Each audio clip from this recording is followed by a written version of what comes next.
In this video, we're going to talk about the file processor in our EDI utility toolbox, one of 19 tools in the current toolbox, current at the time of this video anyways. We're always adding tools to the toolbox. File processor concept.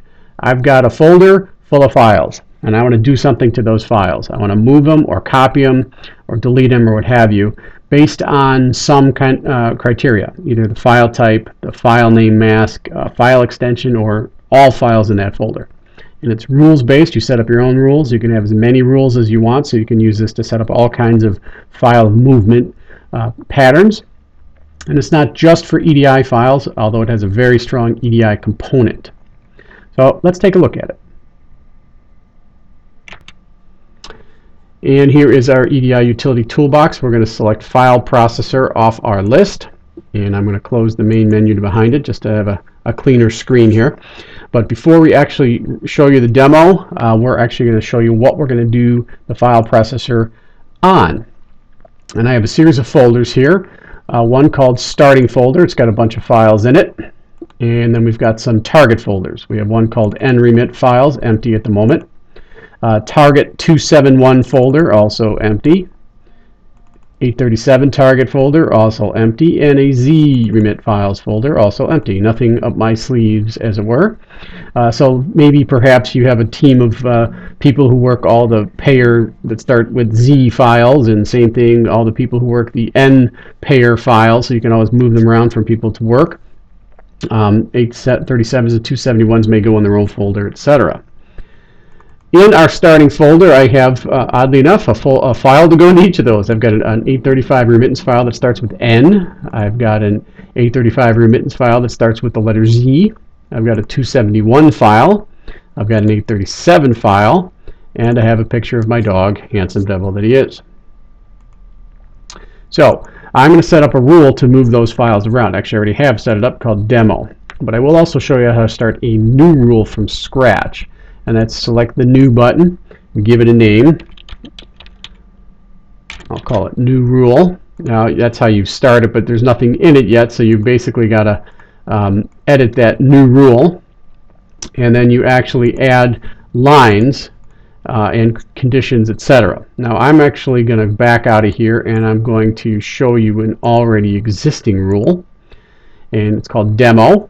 It's set to work on this folder by default. Now you can point this, any of these rules, of which there's 4 or 5 here, against any folder, but I have a default set, so it's going to work against this particular folder that we were just looking at. Of course, you can always browse to any folder you'd like and execute any rule on any folder. Let me edit demo here and show you what I've got. I've got 5 operations as part of my rule. You can have as many as you want. And let's start with the first line. And what I've selected is my file identifier based on EDI type. So first thing, the first leg of the rule is it's going to look for anything that happens to be an EDI file type equal, and I chose in this case 271.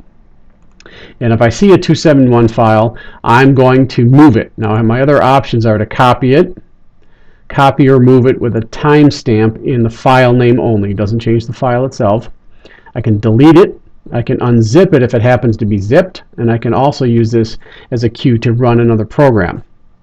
In that case, I'm moving it. I'm going to move it to a target 271 folder by browsing to it. You can also have a second, up to 2 different actions. You can actually have a second option. So maybe you want to copy it to this folder and also copy it or move it to another folder, and so forth and so on. So the second rule, I'm going to take these 837p files, professional, and I'm going to copy it with a timestamp to this location. Anything that starts with an N, and it doesn't have to be an EDI file in this case. Maybe this is how you grab your functional acknowledgments or your log files, but anything that's an N, it's going to move it to this particular location. Same thing with a Z. And anything with a JPEG extension is junk. It's a picture, image file, we don't need it, so it's going to go ahead and it's going to delete it. Now those are the rule operations I have set up to clear that folder. And you save each of these. You can remove any of the lines in your operations, or you can clear the whole field. In that case, I'm going to save it and close it. So I've set my rule It's got my default destination set. I'm going to bring this over to the side here a little bit, and I'm going to bring up my Windows Explorer so you can see them operate at the same time. And I'm going to click the process button, and a couple things happen. You get a little audit window here that shows you each of the rule lines that was executed in the order they were executed, and behind me you saw them all disappear. The dog was deleted. The 837 file is still there because we made a copy of it, so the original state here, everything else was moved.